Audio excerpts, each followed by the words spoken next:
I was first diagnosed when I was 20.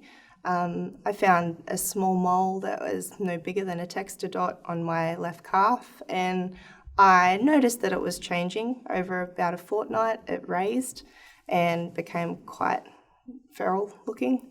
I didn't go when I probably should have, and I left it a little bit, but after 2 weeks I noticed that it had gone from being this normal looking mole to being this ominous, dark, horrible looking thing.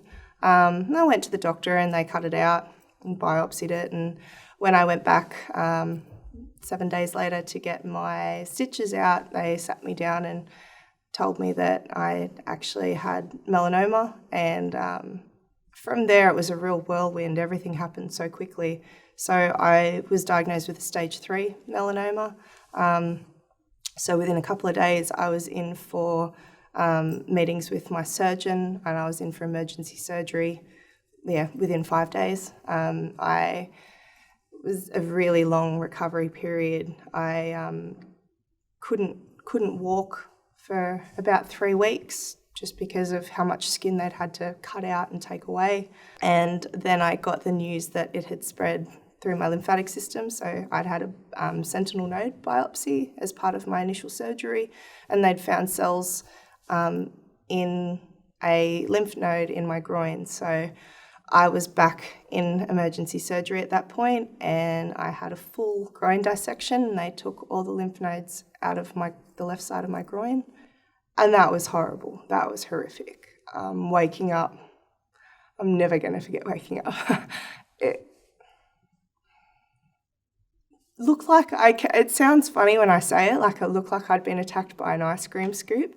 And I just had this gouge out of my body, and it just didn't exist anymore. And that was horrible to look at, with the drains and tubes and everything hanging out of me. That was just the worst part of it for me. You never forget that, and then you realise how huge it's been and how lucky you are and how close you've been to, maybe not making it. And at 20 it was, am I going to make 25?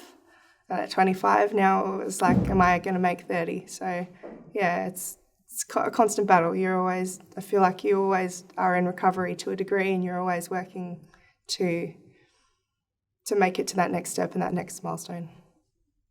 I tell people I love them all the time. I like to hug people.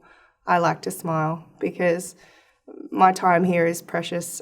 The world's precious and people are precious, and it's really important that we look after ourselves. We get one body, we get one self, and we don't get a do-over.